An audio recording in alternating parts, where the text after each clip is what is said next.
I would like to begin by acknowledging the traditional custodians of the land on which we meet today, the Arakwal people of the Bundjalung Nation, and pay my respects to the elders past, present, and emerging. Are you ready to win at the game of life? Well, throw out that rulebook and get down to the business of being the best and most authentic version of you. Welcome to the Human Design Podcast.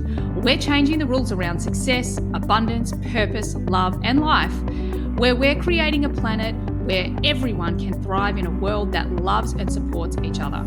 I'm your host, Emma Dunwoody, a qualified master coach, human design expert, podcaster, and entrepreneur that is living the life of my dreams, breaking all the rules while doing it, making a huge impact, and living my design and manifesting miracles on the daily. Join me as I break down and simplify everything you need to live in alignment with your human design, teach you how to recondition your unconscious mind for greatness, and to take back your power so you can manifest your heaven on earth and serve the rest of the planet at the same time. It's time to give up the fear and step into your highest potential, to reach for the stars, to know and live your greatness. It's what you deserve, and it's what the planet really needs from you. So buckle up and enjoy the ride.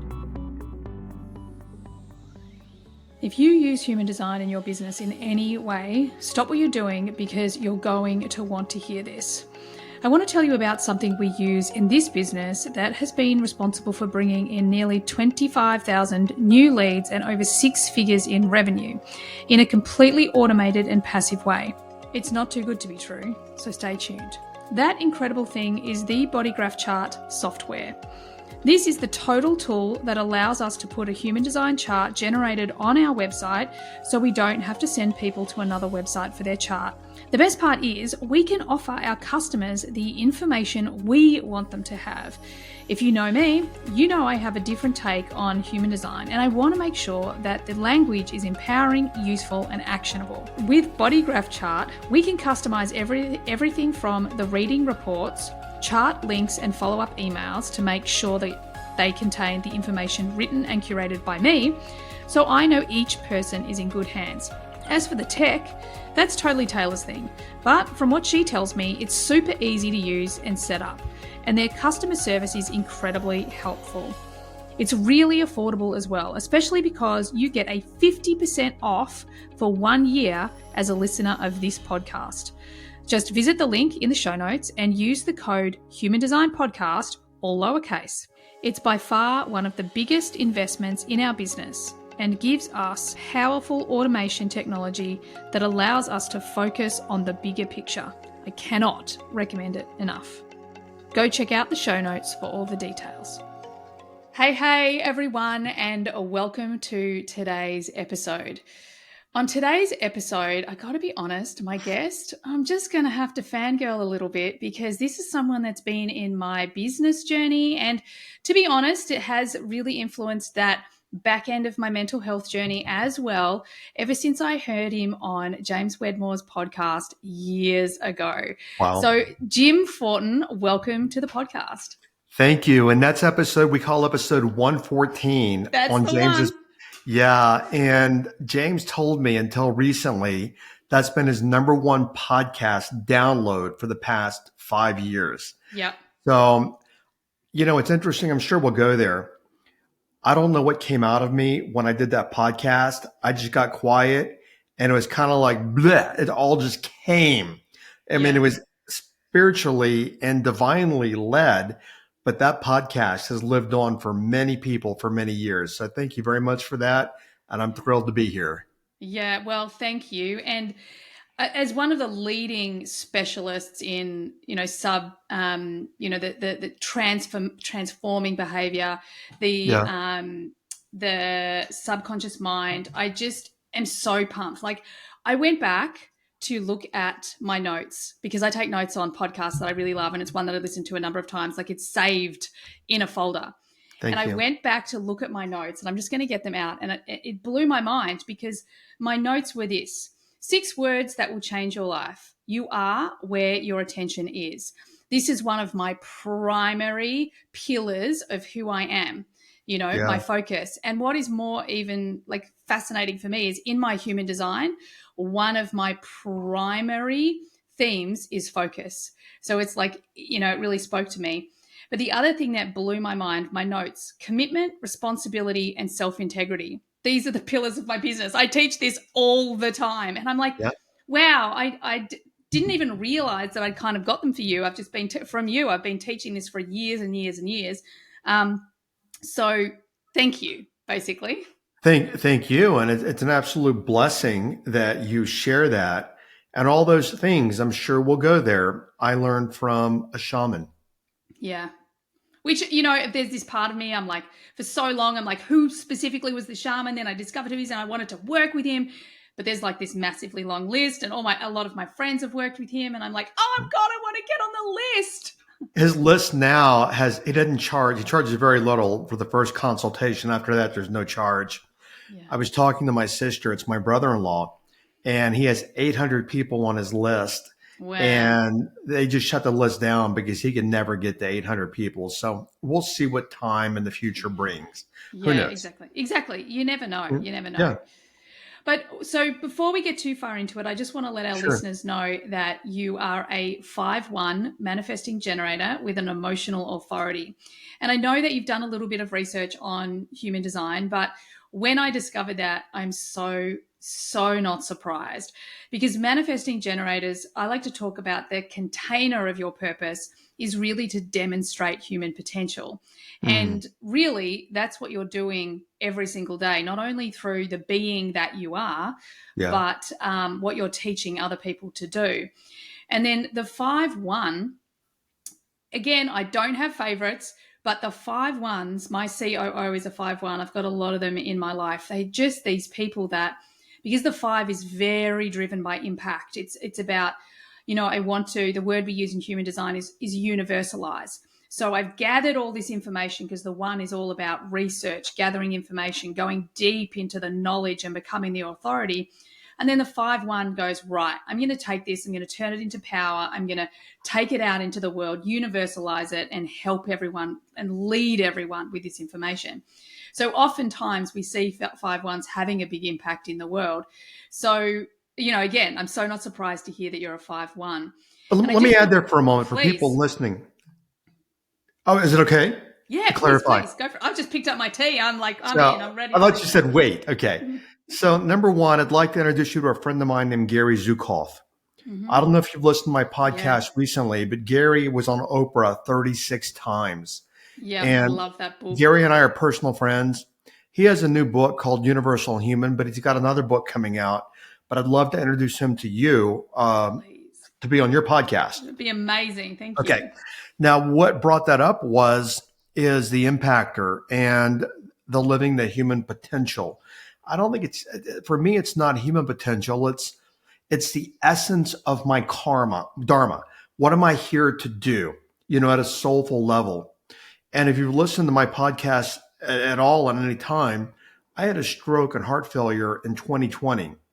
And I don't get into a lot of fears, but my biggest fear was, what if this progressed and I couldn't do what I'm on the planet to do, which is exactly what I'm doing right now. And the reality is, I'm so driven by it, the 5-1, I would have found out a way to do it anyway, whether I had to do it in smoke signals or Morse code or whatever it is. And I want your listeners to hear that what you are at a soulful level, we need, it's not the best choice of words, but we need to live that mission, because that's our driver in us. And when we ignore it, that's what causes the pain, the frustration, the confusion, and oftentimes beating our head against the wall, in my experience. Yes, absolutely.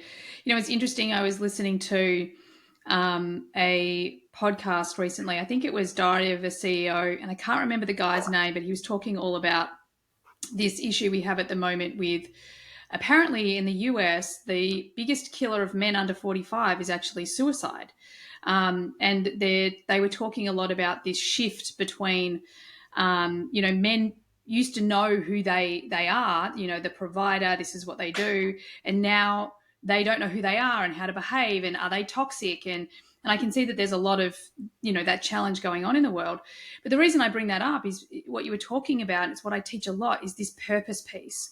I think that we have lost our way and we've disconnected from our purpose. And for me, my opinion is that our purpose, often catalyzed in our dark night of the soul, like that trigger, that invitation, is actually this evolution, this growth that we're here to have. And I feel like this is really your wheelhouse. It's really about how do we get the 3D version of us to really be led more by the heart and the soul, as opposed to just the conditioned mind.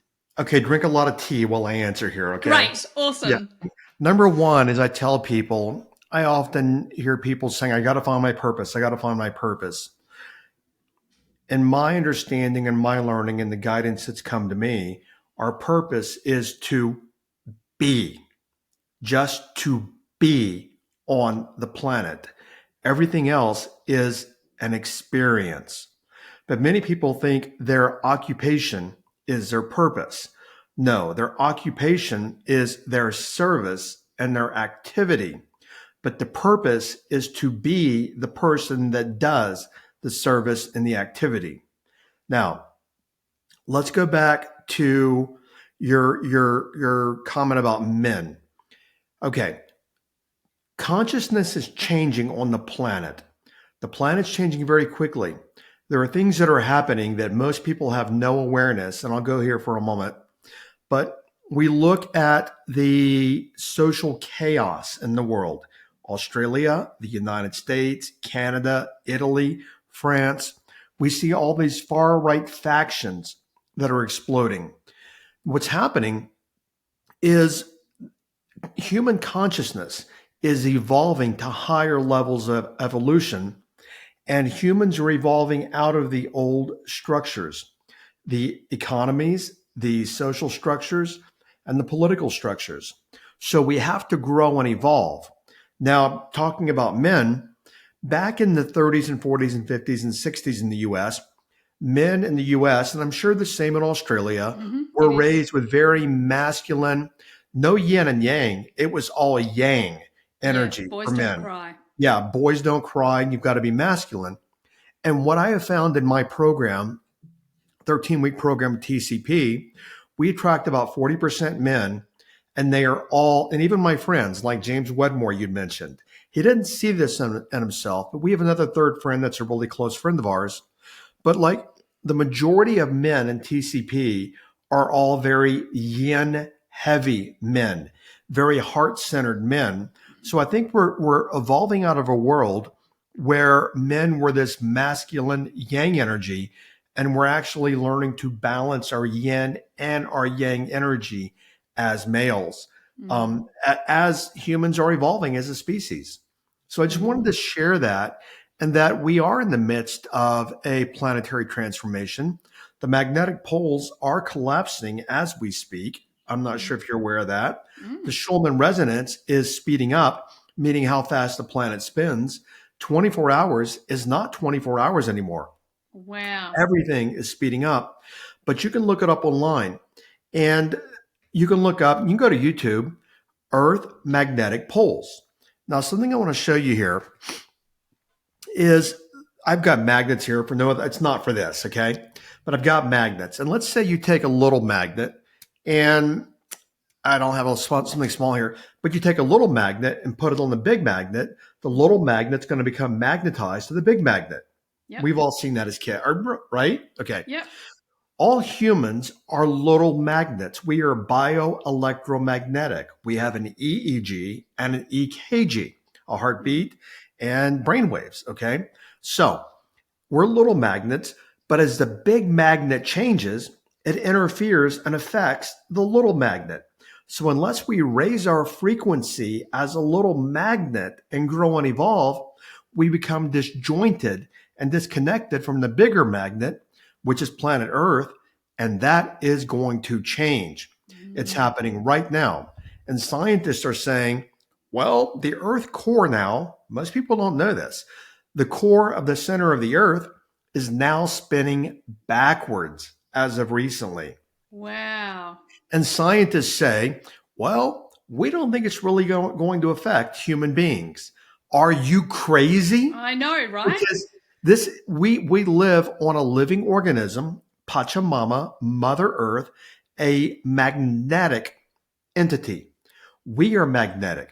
And when the big magnetic changes, if we don't change also, that's not good. Let me Mm. share something else, okay?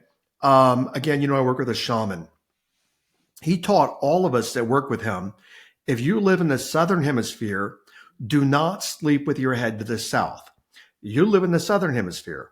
I live in the northern hemisphere. And he said, if you live in the northern hemisphere, do not sleep with your head directly north. And the Mm. reason why is when you're in bed, you're flat. And what happens is, if you take a compass and the needle on a compass, what happens is if you're in bed and your head's facing north, what happens is because of the electromagnetics on the planet, the electromagnetics actually pull the heavy metals into your blood into the brain. So you don't want to Wow. be sleeping in the northern hemisphere with your head directly to the north or in the southern hemisphere with your head directly to the south. Southeast, southwest, that's fine. You can switch it if you want. But even like this house that I bought and his house, he lives maybe a mile from me, my brother-in-law, Don Javier the shaman, not the one Mhm. on YouTube. Even when he bought the house, he had a compass looking for the magnetics of the home, but to make sure also that the primary bedroom did not actually face the north. So anyway, I wanted a long little escapade there, but I wanted to share that with you and your listeners. Oh my God, I love all of it. I want to ask about everything. So, if, and as we know, not if, as we Yeah. know, these things are changing, very significant things are changing with planet Earth. And we can all feel it at a core level that we need to change, that things need to Hang change. on. No, but most of humanity is asleep. Mhm. You, your listeners, me, my listeners, James Wedmore, his listeners, Gary Zukav, his followers, we're such a small part of humanity. We see it, we feel it, we sense it. The worst thing that we can do is get into it, meaning get into the fear, get Mm. into the worry, get into, oh my God, what's happening with the US elections? What's happening with my money? What's happening with the economy? What's happening? We have to stay out of it and stay above it. I'm sorry to interrupt. Please No, continue. please. At any time. Again, you're a manifesting generator. You're designed to respond. Feel free to jump in. You have full Okay. permission. All right. Um, so I love that. And so, what do we do as the people who are actually feeling all of these things? In human design, we talk a lot about the new paradigm. So, in 2027, there's so many ancient wisdoms that talk about this time around 2027 or up to 2030. Yeah. So, we can all feel it coming. In your opinion, how specifically can we really serve the best? Like, what is the thing that we could be primarily focusing on to really do what we need to do to take Mother Earth and the human race to this next level into this Yeah. new paradigm? That's a great question. And that's something actually I just wrote an email from my own tribe today. Don Javier, my brother-in-law, is a medium, and he's a medium for his mentor named Don Juan Matus, also a sorcerer. And Don Juan told me in like maybe 1999, the year 2000, all these things that are happening, he's like, it's coming. It's already starting in the late 80s. It's coming. Mm-hmm. And he said to me, the exact verbatim, the way to make yourself immune is to raise your frequency. Now, what most of us do, and a lot of spiritualists, I can't tell you the amount of spiritualists that run around, and I'm pretty direct, okay? I But love direct. they run around, as a metaphor, banging the tambourine, Hare Krishna, love, peace, God, light, all these kind of things. But yet they get mad over what somebody does, or they get upset at their bills, or they go into fear. These are all human emotions. We lower our frequency when we go into fear, shame, greed, and the big one, anger. We lower the frequency. These are all what I call 3D physical body container emotions. To grow and evolve, we've got to stay out of those emotions. Trust me, it's work. We got to learn to do it, and it takes a lot of practice. But the best way we can serve when we evolve ourselves simply by evolving our frequency. Let me give you an example. I don't like a lot of people, I don't like my voice and my voice tone. But Really? yeah, I don't. I love listening to your voice. I've But listened to so many podcasts, so many things. Yeah. I don't like my voice tone, but a lot of people say I like your voice tone. Mm. I don't like it. But here's the thing. We think we recognize people through their physical body. We don't. We recognize them through their frequency. Voice tone, just like a musical instrument, is frequency. So the more we raise our inner frequency, the more we raise, actually, let me back up. The more we actually stay in a state of well-being, okay? Mm. We stay in well-being, that raises our vibration. We raise our vibration, we raise our frequency. To put it really simply, be happy. And that means letting go. I'm sorry, I didn't ask you if I could say this. Get out of and let go of your shit. Yeah. Your fear, your worry, your judgment. You did this, you did that. Mom and dad left the planet. And they were going to fight over this and fight over that. And you did this to me and poor me. And self-pity's a big one. Get out of the crap, because that is what weights you down. And with the changes happening on the planet, you can't afford to be weighted down right now. We need to grow and evolve. I love this. And it's interesting. I'm just going to human design geek out for a moment. As a manifesting generator, you have what we call a motor to the throat. So, part of your frequency, part of the way you are here to be in the world is everyone wants to hear what you have to say, because you actually speak from the body, very much from the body wisdom. So not at all surprised about that. Except your family and friends are like, shut up already. Yeah, exactly. Yeah. I'm even telling my partner, why do people not know me? I will tell you how to fix something in your life. You kind of ask for it a little bit. I tell you, you ignore me. And then 2 years later, you're like, I found this amazing book and they said X, Y, Z. Yeah. And I'm like, but I told you that 2 years ago. Yeah. But human design has an answer for you, because you're a line 5. I'm also a line 5. I've wrestled with the same things, and we are actually here. We're the solution-based people. We're the people that literally walk around with this neon sign above our head almost, or it's actually within our aura, that says, I can help you. If I'm in my fear, I will save you. If I'm in my higher frequency, then I have really solid boundaries. And if you come to me, I can help you, but you have to do it in an aligned way. But we are the solutions people. That's what we're here to do. What's funny is I just started learning, and I've heard about it for years, about human design. And that literally explains my psyche to a T. Yeah. Part of it might be male, but another part is that I know I can help people. Yeah. And I've learned as I've gotten older that I will offer, like I've learned from Don Javier mainly, he'll offer one time. And if you actually want the assistance and will do the work, he will help. But he's not going to pester you like, come on, I can help. I can help. He doesn't do it. So I've had to learn over the years, I can offer without attachment. And I offer, and if you want the assistance, that's why I'm here. But if you don't, well, I'm here if you want to come back around again. And that was a big one for me, because I don't like seeing people in pain. Yeah. And if I can help, I will, but I've had to learn to create boundaries around that also. Yeah. Well, the line 5 is also the healer. You heal yourself first, then you heal the world. It's Good God, that's exactly my journey. I mean, Yeah, literally, right? that's nailed my own journey. Exactly. And the 1 in your profile, so you're the 5-1. The 1 is all about the investigator. So what happens is you're like, well, I will find the answers. Like, I will find the answers. So you dive deep into the things that you're passionate about, and you fill in the blanks, and you're like, I've got a gap. There's a hole over here. So you fill it through knowledge, and you become the authority over time, because you just gather so much information. And then that line 5 just wants to take it to the world. And that profile, we call it a transpersonal profile. So simply put, big number comes before the small number. I'm a personal profile. I've got a small number first, then a big number. So what that means is that you look to the outer world first, in the fact that you're like, okay, all these things are going on in the world and I have solutions. Whereas for me, it's the other way around. For example, I had quite a journey with depression and panic disorder.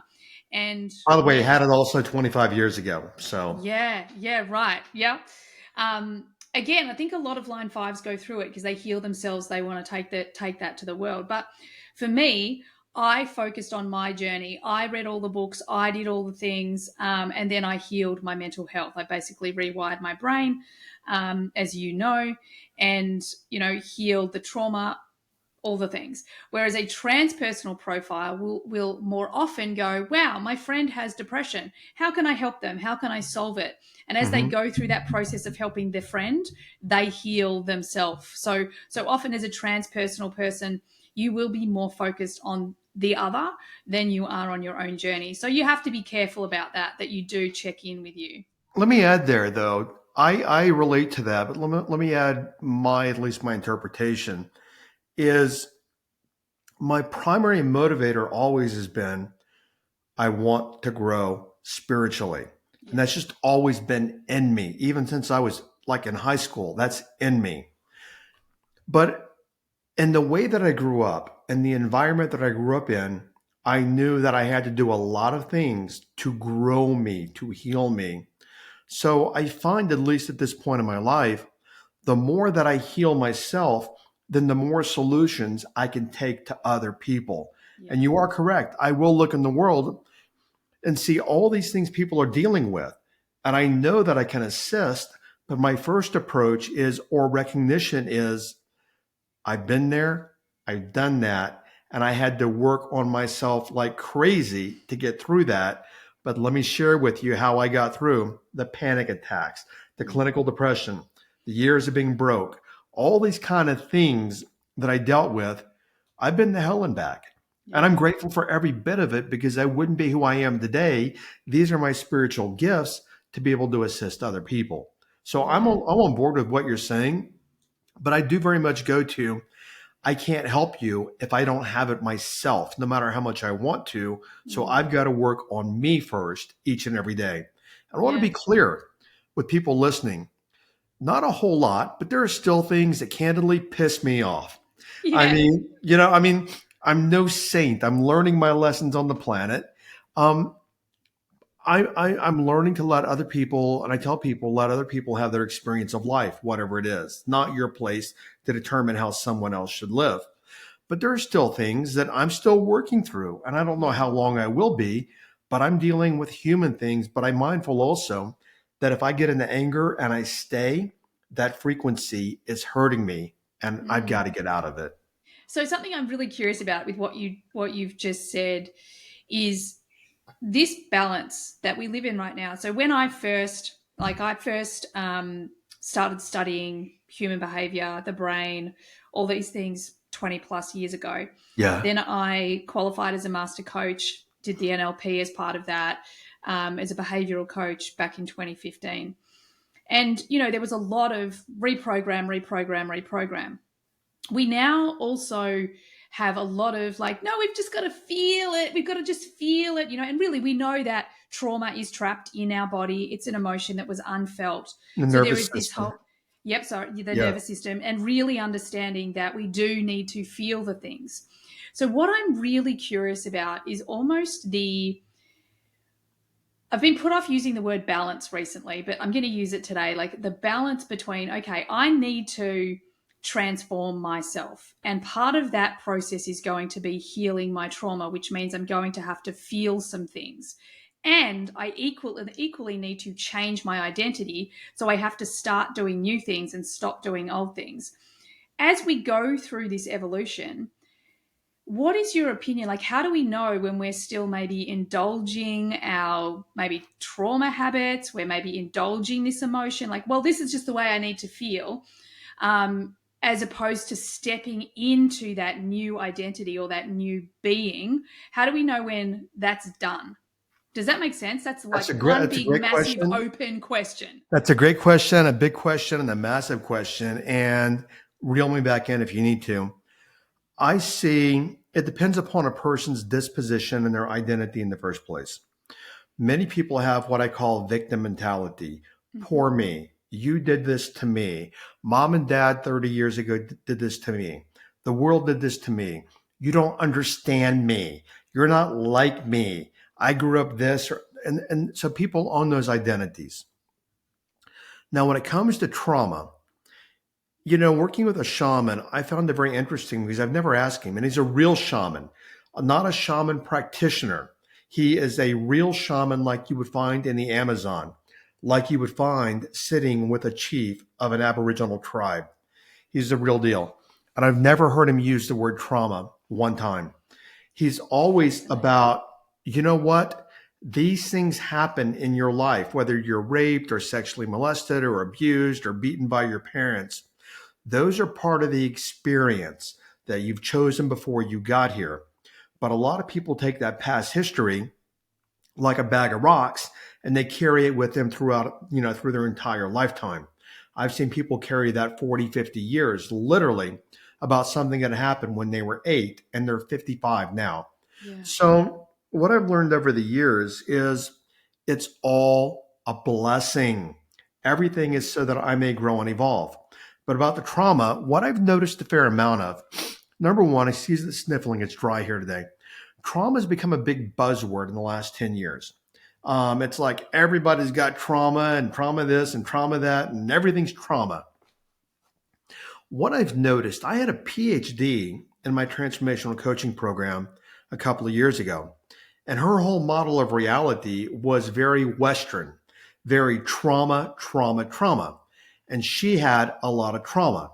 And I was coaching my coaches, which I do every Monday, on what they're coaching on. And I said, observe this person here. They have become the identity of the person who has trauma. Yeah. Now, that identity gives them some value, ego value. And for her, it was self pity. As long as I'm in trauma, then I get self pity from other people, which means the secondary gain was I get benefit by staying in trauma. And then we couldn't get her out of the trauma. We're not trauma Yep. experts, but I couldn't move her out of it because she so pervasively owned the benefits, the secondary gain of holding on to the trauma. Yeah. So I think here's what we have to do. All right, shit happened. I don't like it. And all kind of things happened to me. I don't like it. But you know what? That was in, this is now, it may be stored, but I have to release it. And then you started with the physicality, the physical body. And where I want to go there is we talk about a lot of people talking about programming. I Hmm. talk about it a lot, but I want to share a secret with you. When I talk about programming, it's because people can understand it in the way that I explain it to subconscious mind. But the programming is not just organic brain, it's also non physical energetics. Mm. So I'm tackling both the physical and the non physical at the same time. But I don't tell them that because most people are so rooted in the 3D physical world. I've got to see it, taste it, touch it, hear it, and feel it, not recognizing that thought is faster than the speed of light, energy. So if I can get them at least working on the physical part of it, I'm simultaneously working on the energetic part of it as well. Whew, Mm. long answers. Sorry about that. No, that was brilliant. I love it. And I want to talk about this more because, you do. I remember when like that first episode that I heard of yours, like you Yeah, kind of front up as a very, you could fit into mainstream corporate environments, that's like what. this very logical kind of, yep, I Let fit. me, let me add there. I'm sorry to interrupt. Please. There's a No, go reason I for it. do it. There's the exact, very observational. That's the reason that I do it. Because if I talked about energetics and all these kind of things, I'm going to lose a lot of people.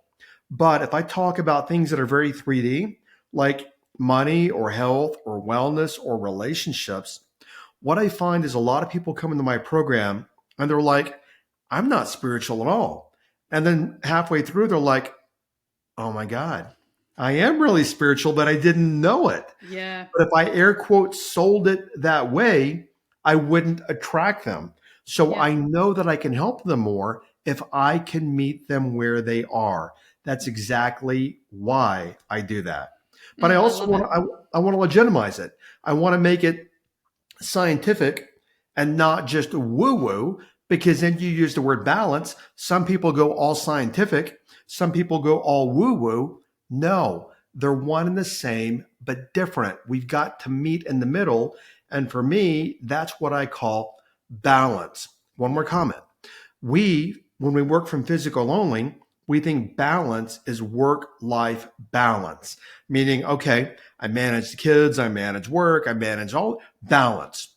That's not balance. That's ego balance. That's only half the balance of one part of the being. What I look at, and I've learned in shamanism, balance is balancing the higher essence of you with the lower essence of you, meaning the higher frequency energy soul being of you Mm. with the physical being of you. And when you can actually balance those two and merge those two, now you're in balance. Oh, I love that so much. And I think that's also why I was drawn to you because I am very much that person that like too much science, too much science is like it just feels like it's missing something and too much Yeah. woo. I just can't do fluff. I'm not up for fluff. Yeah. Like I definitely want the two together. So Yeah. I think that's how I was really drawn to you. Um, I want to talk about what you just said, that balance piece. Um, so, okay, I need to balance my 3D version meat suit. I'm here for this lifetime version of me with this higher self that's plugged into the collective consciousness that has this incredible wisdom. And one of the things for many years in my past, I was like, how do I access that? Like, how do I, like, how? Tell me how. So Easy. great, go for it. How? Let me give you a metaphor. So everyone that works with my brother-in-law wears a platinum and diamond ring, at least 2 carats, on the middle finger, which is the brain meridian finger. Mm-hmm.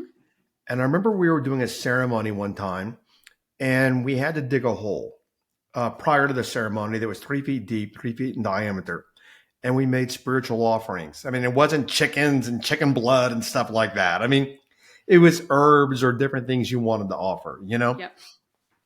And I remember when I first got this ring, I liked it. Okay. It's like 25 years ago. And I was thinking when he was doing ceremony one night, I'm like, I hope he doesn't take his ring and toss it in there. And we've got to all do that and then bury them. And Mm. in that moment, I recognized, I didn't recognize them, but I recognize now, to answer your question, I was attached. Mm. And he came to me, he works in Dreamtime. And he came to me in Dreamtime and he said to me, he goes, you need to, because we're all in a dream, even right now. And even right now, how do you know you're not more awake when you're asleep than you are when you're awake? You're more awake when you're asleep than you are when you're awake. But in Dreamtime, he said to me, you need to learn to lose your attachment to everything, Yeah. including your own life. Wow. So we attach to things and it blinds us. And that's what is keeping you and preventing you from what you're talking about doing with the question you're asking is when we and it's can be some work and mindfulness and awareness. We have to let go of the attachment because it's like the stakes that hold the air balloon down. You've got to cut the attachments, and that means everything. But look at the things we attach to, our bodies, and we're not fit enough. Or me being a male, our hair, or this, or a partner, or this, or that, or this, or that. And we attach, and that's just density. And I watch him kind of float through life that if he has to give something up, not a problem. Okay. Yeah. And he doesn't attach to the weight of the attachment.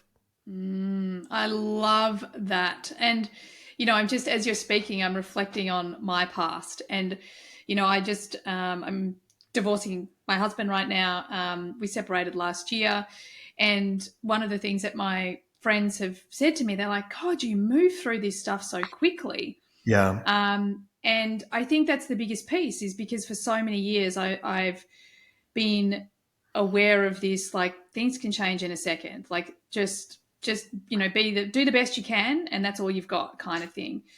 Yeah, But but let yeah, me add, this is important, please. I'm yeah, sorry. please, no, I had a no stroke in apologies. 2020 and doctors don't know why. I'm glad it happened. And let me share, everyone listening, and I'm going to tell you my experience. When you leave the planet or the lights go out, you're not going to know it. Because when I had the stroke, actually, I called my brother-in-law that night and I was feeling some numbness in my mouth, but I started getting disoriented. And I called him, and all I remember him saying was a couple of things. And I don't recall anything after that until I regained consciousness in the ER. But what I want people to know, when it's your time to leave, or you're gonna you can't attach to things because they can be taken away like that. Like Kobe Bryant, the basketball player. Yeah. Boom, his helicopter went down. You know, Michael Jackson, the Propanol or whatever it's called, the dude's off the planet. You know, you can't control these things. And we attach to them. Back to attachment. You've got to, like you're divorced. It is what it is. It was what it was. What are my lessons? How do I heal from this and move forward? But most people, what they do, wallow, wallow, wallow, wallow, wallow, poor me, poor me, poor me, fear, fear, fear, poor me, poor me, poor me, fear, fear, fear, more self-pity, more wallow. It's just toxic. Yeah. Yeah. So, how do we stop that? How do people that are listening that are like, oh my God, my ex-husband, or oh my fight with my body weight, or whatever it is, like, what's the thing that we can do to actually shift it? You know, there's a couple of things. I don't know that anybody's an expert on this. It's awareness and becoming aware of when you're getting into it. Most people don't even know they're getting into it. Secondly, there's something we constantly ask people, my coaches do in the transformational coaching program. What's your reward? Everything we do has a secondary gain, meaning a subconscious gain based around the brain, organics. What's the reward for doing that? And when you look at that secondary gain, so it could be self-pity.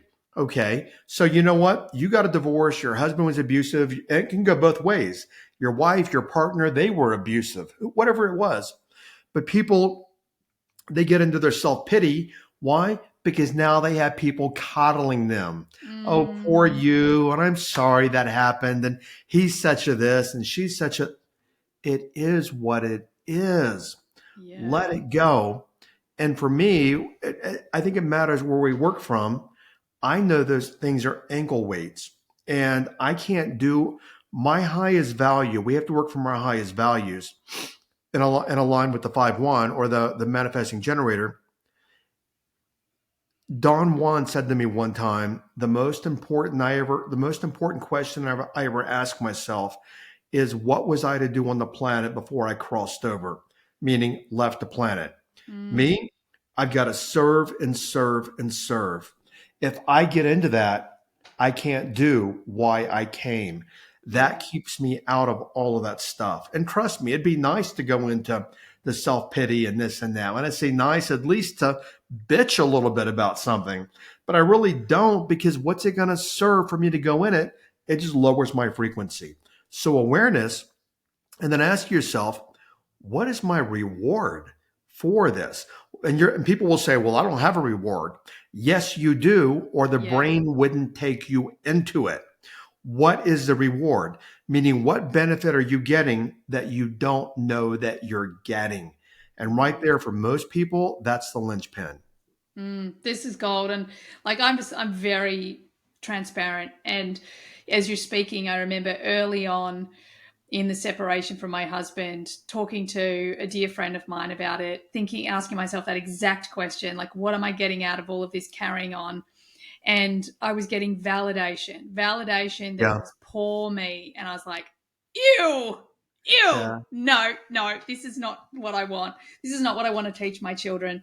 So yeah, I think secondary gain is such an incredibly powerful tool to understand, like, we are all doing it for something, whatever it is. That's important what you said. It's extremely important. This comes up a lot in my programs. What are you teaching your kids? Because if you're staying in an unhappy marriage, many people do it for the relationship. Not a good idea. Research demonstrates that. So there's no affection. What are you teaching your kids about them thinking, oh, mom and dad are married. This is what a relationship is. What are you teaching your son? What are you teaching your daughter? What are you teaching, I guess, this day and age, them? What lessons are you imparting? And especially in small kids. And I look at what lessons am I demonstrating by staying in that emotional state? And I think that's a big one for a lot of us. Yeah, I think it's a massive driver. It's interesting, even my beautiful sister in law reached out and she sent me this text, and it was kind of like, the classic, like, I'm annoyed at him, and, did you do da da da? And I remember just saying back to her, like, thank you that you care. But the thing that I'm most focused on is that I want my children to understand that relationships need to be loving and equal and da, da, da, da, all of these things. So let's just focus on that, instead of who Yeah. did what or who didn't do what. We did the best we could up until a certain point, and this feels like the best thing moving forward. So, Let me add there, though. I think you probably see this. My students see it a lot. The more that you grow and evolve spiritually, the more people that are going to start coming out of your life. yeah, so Meaning, true. and a lot of people are afraid to lose people in their life. And I work from the position, does this person assist me and help me create a better quality of life, or do they pull me backwards? And if they pull me backwards, no matter who it is, which included my mother and my father, they're not in my proximity Yeah. because I don't need that toxicity. So I'm not saying be callous about it, but I'm also, what most people won't do is they won't remove the toxicity from their life simply because they're connected by DNA. And I tell people, because you share DNA does not mean you need to share space and time together. Yeah, and it's so true, so true. Now, I want to talk about this because this raising our frequency, because we Mhm. hear a lot of this like good vibes only, and like it can be Right, very fluffy and very, and for me, that repels me like you wouldn't believe. right. And over the years, I've been very focused on, okay, so how can I raise my frequency? And I did have a great opportunity to work with, I don't know, have you ever heard of the FLFE, the Focus Life Force Energy? No. So it's an incredible service created by Jeffrey and, oh my God, I can't believe I've forgotten his name. It'll Anyway, come back in a moment. yeah. And these two guys are they work with the scale of consciousness by Dr. David Hawkins. And what this service does is it helps us raise our frequency. Hmm. And what, when I was working with them, so when they work with people, because they came and taught inside my HDX community, they calibrate all the people that they work with. Which is Um, kinesiology and et cetera. Exactly, Yeah. exactly. Um, and they calibrated me on the Hawkins scale, and they said, look, on average, on all areas of your life, you're above 500. Again, they said, like, a lot of healers will end up being up there eventually, but the human race is just below 200. The point that I'm trying to get across is that I've spent many years raising that frequency, doing so many things that I almost don't know what contributed to it, other than I basically moved from fear to love. And as you said, I'm still working on it. But I Yeah. would really love, in your experience, how do people really raise their frequency? Like, how do they actually do it, as opposed to, that story? And I could have even heard it from you, or it's in a book that I read, that story of, the woman who's always happy, and she's happy and she's happy and she's happy, and all these things always blow up in her life all the time, but she's happy, she's happy, she's happy. So she thinks she has a high frequency, but she doesn't at all, because she's Right. hiding it on the inside. So how do we genuinely raise that frequency? Yeah, I know what you mean. The person that you're around all the time and you become a diabetic because you're around them all the time because they're Yeah, just yeah, full. yeah. No, I completely get it. Um, I think for people that do that, and I'll come back to your question, a lot of times they are trying to fool themselves into being happy. They're Mm. not dealing with what's really going on at a lower level. They're doing it in an external way. I'm going to give everyone the hardest and simplest answer to raise your frequency that, again, I've learned from my brother-in-law. Be happy. You think about when you're happy, think about how you feel. Because when you're unhappy, you are in a state, and this is vital, you're in a state of well being. And well being is one of the highest frequencies that we can be in. Now, let me go the opposite direction. Babies are born being happy. That's a factory setting. I mean, babies, you don't see babies that are a month old going, what the hell? This US election, who's going to win this? And why are you giving me generic formula? What's wrong with you people? Yeah. You know, babies are just happy. Babies are smiling at a few, 4 months old, 5 months old? The babies are smiling. Mm. And this is inborn, it's a factory setting. But what we learn through observation is, and it's become habitualized, we create a habit of being unhappy, not even knowing, and this is all brain based because we create these neural pathways in the brain. We learn to be unhappy about this by watching mom and dad. What happens? Mom and dad aren't happy. Dad goes to work. You're 2 years old. Mom complains about dad. Your father is this. Your father is that. Your father won't do this. She's unhappy. She teaches the baby through just observation because infants and toddlers are like video cameras and audio recorders. So she teaches the toddler this is the way to be. You can be unhappy if you want. So then what we do is we start being unhappy and then we be unhappy again and be unhappy again, be unhappy again. Then we learn to be unhappy without even recognizing we've trained the brain to be unhappy, but we don't know it. So, Don Javier and I talk about this a lot. A lot of people will say, well, how do I be happy? Give me a formula. Give me the steps. And it's like, there are no steps. Yeah. Happiness is the way. The way to be happy is to be happy. And that goes back to where we started. Be, do, have your ways of being. Everything comes from your ways of being. And I constantly ask myself, which it doesn't fit into conversational language or understandable, how are you being?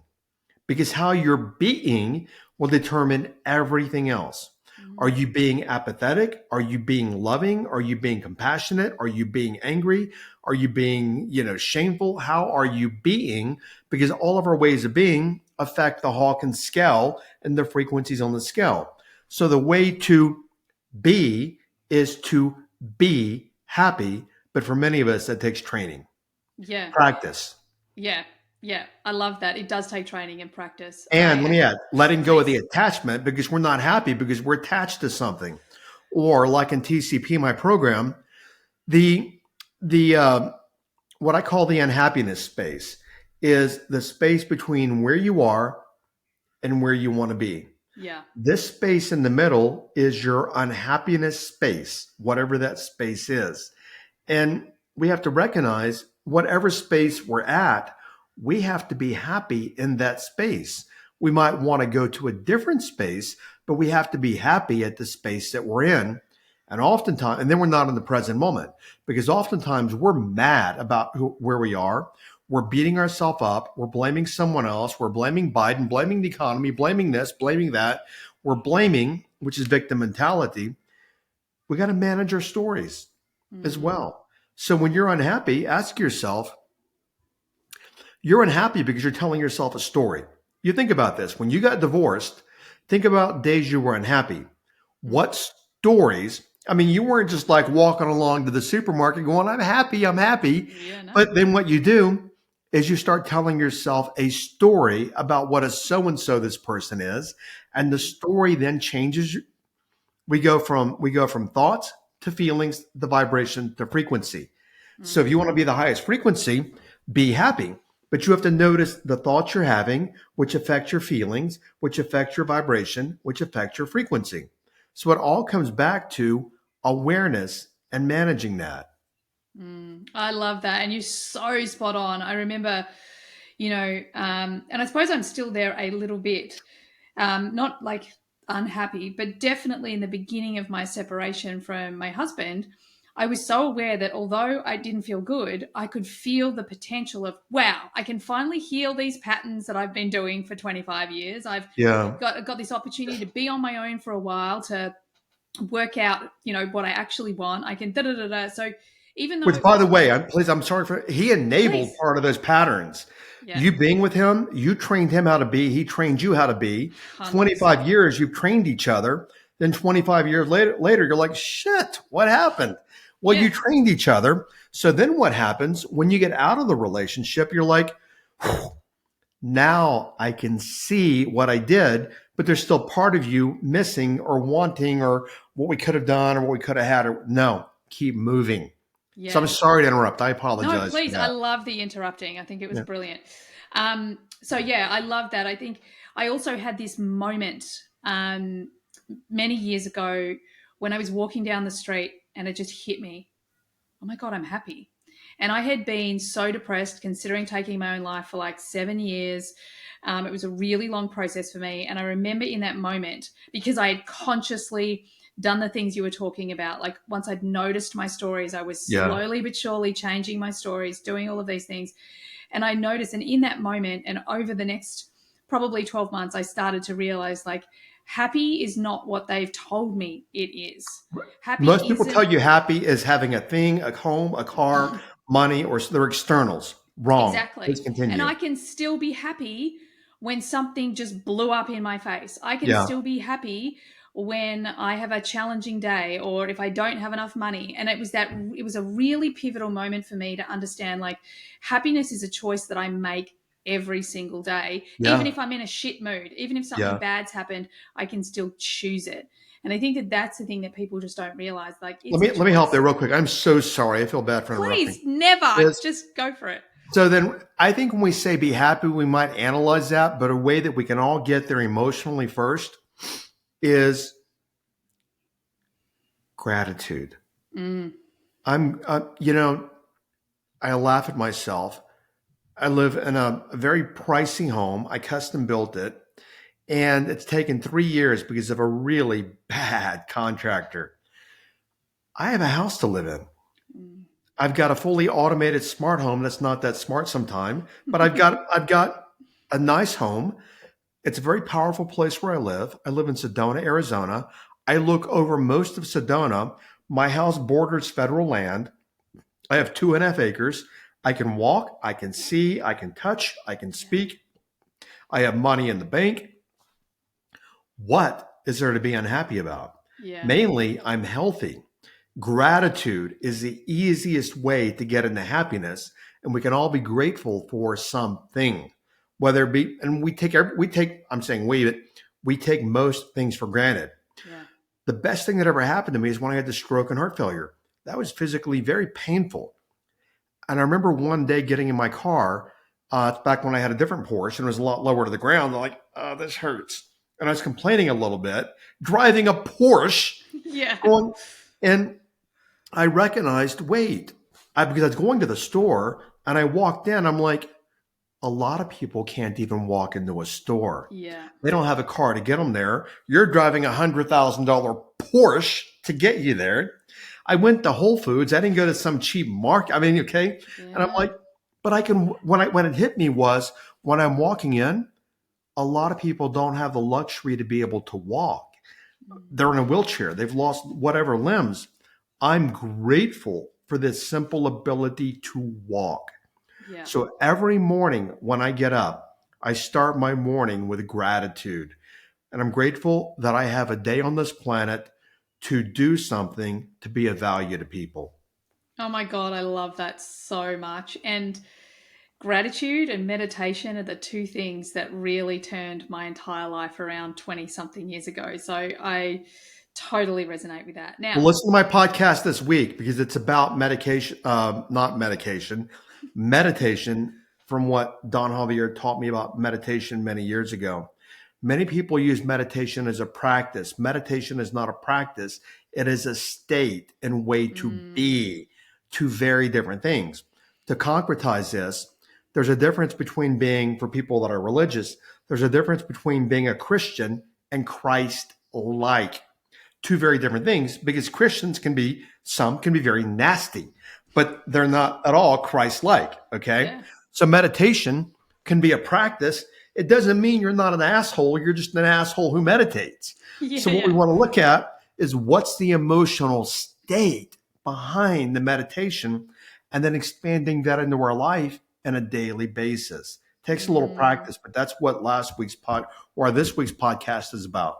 Oh my God, we'll have to go and listen to Mm. that. And I have to say, we have to talk about Uluru, but before we do, Yeah. because you just spoke about your podcast, talking of gratitude, I actually sent you a DM. I think it was on Instagram many, many years ago, just after you'd started your podcast, just to say, hey, Jim, I love the podcast. I'm Thank you. so inspired by it. One day I'd like to have my own podcast. And you or a member of your team Was messaged me. me back. Great. And you But said, it was nice. It was me. So I don't it know was what really nice. Yeah, it was really Okay. nice. It was like, thank you so much. And you just said to me, just do it, Emma. Don't worry about what anyone thinks. Don't let yourself get into fear or something like that. Just do it. That was me. And the thing that I love is like I'm sitting here talking to you with a very successful podcast, and I just remember that moment. I remember where I was walking. I remember what I was doing, and I was like, holy fuck, he actually answered me back. Like, this is brilliant. So thank you so much for that. Well, let me take a metaphor there is that my podcast has 5.5 million downloads. I'm in the top 1/10 of 1%. You're up there too, somewhere pretty We're close. doing well. Yeah. Congratulations. Thank you. And it's so easy to record a podcast episode without being in gratitude when you do it, because mine can be a lot of work. And so when I do my podcast now, because each episode has anywhere from 25 to like 40,000 downloads. So when I do my podcast now, and it's growing, I think about the honor and the blessing to be able to bring something to the people listening.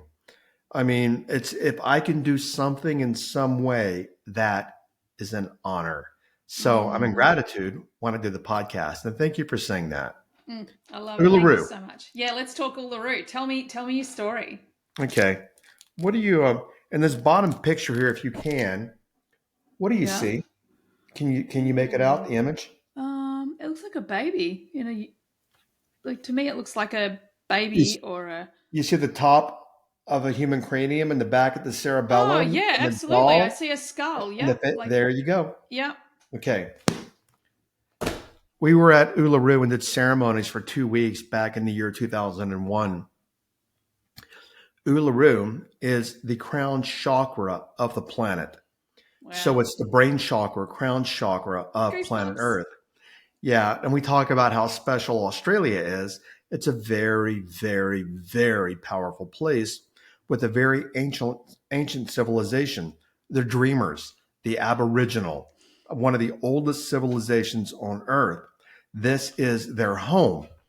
But Uluru, the monolith itself, is the brain chakra of planet Earth. Wow. So before we started, I told you I would tell you in a bit. So that's why it's so powerful. That's why people from all over the world. I mean, it is a big rock, no question, but it's like the brain of the entire planet energetically. So it's one of the most powerful vortexes on planet Earth. Yeah, I had the craziest experience at Uluru. Like, we did the sunrise hike around Uluru with my family, and that was amazing. And still to this day, I look at the video that I took of myself talking, and I'm like, who even is that human? Like, it's so different. But I actually was hiking with my family at Katajuda. So Katajuda is the other Yeah. That most people don't know about, Yeah. because it's not allowed to be photographed or videoed or put on the internet. It's very, sacred. very, very sacred place. And I smashed my knee. I fell on my knee. I smashed my kneecap. I told no one. I just said, yeah, it's not good. I basically walked out, even though really I should have or would have needed to be airlifted out, but I walked out in a lot of pain. And from the moment it happened, the only mantra was, thank you for my miraculous healing. Thank you for my miraculous healing. 3 weeks from that point, two of which those weeks were spent at Uluru, and we were caravanning around Australia. So we were right there, and I was like, every sunset I was there with it, and every sunset I was there with it. My knee, I healed it literally in 3 weeks. I was doing high impact stuff on it. I still had the massive dent in my knee to prove that it happened. And it was such a crazy, powerful experience that I don't know. And because we drove in to Uluru, you actually see Uluru about an hour before you get there. And Yeah. the moment I saw it, I just started sobbing. Like I just started sobbing, and I did not know what. I'm not that sort of a human. You didn't see it as frequency. You're feeling it. Oh my god, and it just like, and all of it was like this whole like, oh my god, I'm so sorry for everything that I've done to the planet, everything that humans have done to the planet. And then I went through this whole like, once that had gone, it was like all of a sudden my heart started to open up, and I'm crying with joy. Like it was a whole thing. Yeah, no, I get that. My family's been inside the Great Pyramid for 2 nights, the Wow. King's Chamber, doing ceremony there. We've been in Teotihuacan. We've been in Haleakala, Uluru, Chaco Canyon, major power spots on the planet. And it's all frequency. All these power spots are connected on the planet like a grid. But we've Yeah. been in a lot of these places, and I know what you mean.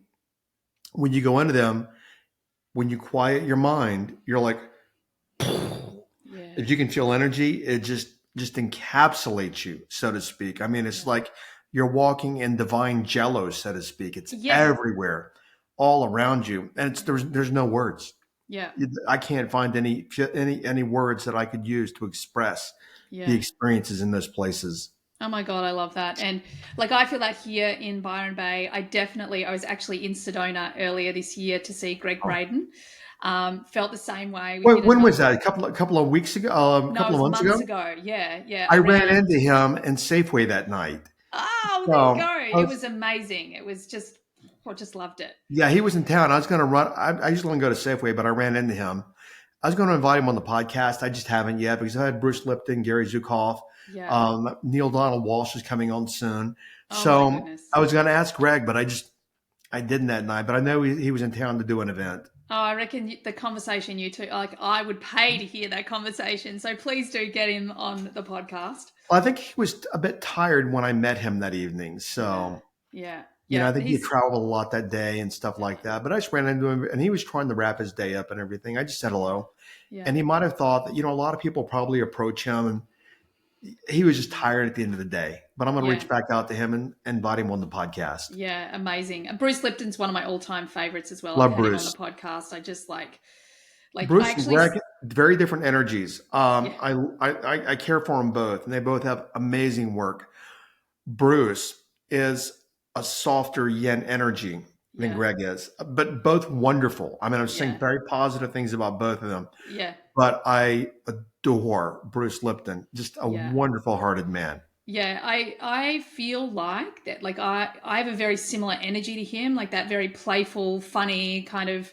That's So Bruce. I love that energy of his, because it really, especially early on, because The Biology of Belief was one of the books that I honestly feel like saved my life. Mm. Um, like early on, he gave me permission. Like he gave me the proof that my brain needed, that I can be funny and goofy and all of those things and successful at something. He So is. I just think I just love him. Now, I don't know him like I know Bruce, but I know Greg carries a more cerebral energy with him than Yeah. what Bruce does. Yeah. Actually, I offered Bruce the opportunity to stay in my house when he was Yay. in one of my Yay. homes. I had a rental, Yeah. a luxury rental, Yeah. when he was in town one time. And I've not talked to him since he was on my podcast. Yeah. Wonderful, energied man. And for people Yeah. listening, if you want somebody really good to listen to besides Emma and I, Bruce Lipton and Greg are both really, Yeah. really good. They really are epic. Well, Jim, oh my goodness, I have to like let you go. I don't want to let you go. I could talk to you for a freaking day. We could. But thank you. Thank you so much for coming on and sharing just a tiny bit. I mean, I would love to hear so much more about you and your shaman and spirituality and all of those things. So maybe we'll have to have you back another time. Yeah, no, and I want it for people because people have stayed all the way to the end. We talked a little about being, and being is the genesis of creation. And I created a program a couple of years ago that I sell called I originally called it the Be Do Have Challenge, but we changed it to a more conventional name to help more people called Getting Unstuck. Now, what I want to do, it's a 9-day challenge. We have a 93% completion rate. We track it. Wow. And so because 93% of people make it to the 9th day. So apparently from what I hear, it's That is pretty good. massive. Like I know my stats. That's a very good rate. Yeah, and we've sold thousands of them for $97. But what I want to do for your listeners, because they've stayed to the end, is give them access to the Be Do Have Challenge but now we call it the Get Unstuck Challenge. But I want to offer them the Get Unstuck bundle. It's the 9-day challenge with what's also called the Master Thought Formula, showing you how to stop negativity very, very quickly. Wow. So what you want to do is go to Instagram and then just DM me the word unpack, UNPACK. And when you download that, it'll help you, and you go through the 9 days, it'll help you experience yourself at a deeper level to understand that everything else in your life comes from who you be and how you be. And when you manage your being, you can actually affect anything in your life and create anything that you want. So again, go to Instagram. I am Jim Fortin is my name there, and type in the word unpack, and we will actually unlock it for you and give you the 9-day Get Unstuck bundle. Oh my goodness. Thank you. Thank you. Yeah. That's so grateful. We'll put all of that in the show notes as well. Thank you so much. I'm going to go do it too. I actually had the only reason I didn't sign up to your program was because I was still doing like similar work with my master coaching program. But a very dear friend of mine, in fact, a lot of my friends have done your program. And one of my dear friends told me about how one of the exercises, I think it's early on, like you have to sit and do nothing for an hour or something like that. And she was telling for 4 hours. And she was telling me, like, it's the hardest thing I've ever done, Emma. Like, it's the hardest thing I've ever done, but it changed me. So I'm like, right, I'm going to go give it a go. It was really hard. I got that in a dream. Don Javier came to me in a dream one night, and he took a pen and stabbed me right in the voice box. And the next day, I told my sister about it. We text all the time. And she went and asked him. She goes, they call me... family call me Jimmy. She's like, did you do that to Jimmy last night in dream time? He's like, yeah. And she's like, why? And he said, he knows why. And the message was not to talk for 1 day. No peep, nothing, not even a peep to the dog, nothing for a day. And I'm like, there's no way I could assign that in the group for a day. So I will give them 4 hours. And what I want people to see is how crazy the mind is, the brain, and the whole point is to release all that. So yes, your friend told you, but it is 4 hours, and that's part of the program. Oh my God, I love it so much. Jim Fortin, thank you so much. We'll put all your details into the show notes to make sure people can find you and the podcast and Instagram and the opportunity to do the 9-day challenge. Thank you so much for being here with me. It's an absolute blessing. Thank your listeners and everyone for being here. And hopefully they'll share with other people if they find value in it. And stay with me. We'll chat for a second when we're done. And thank you very much. I appreciate it, Emma. Thank you so much, everyone, for being with us today. I trust you got what you needed from today's episode, and I so look forward to having you on the next one. Bye for now. Thanks, everyone, for being here all the way to the end of the podcast. I hope you got lots of value out of it. I certainly had a lot of fun doing it. Could I please ask that you share this podcast with friends if you found it valuable? And also, bonus points, could you leave a review for me as well on Apple? It would be greatly appreciated. If at any point you would like to be on the podcast or you've got questions that you'd like me to discuss on the podcast, by all means, get on my socials and DM me. Everything you need is there in the show notes. Have an awesome day. Bye for now.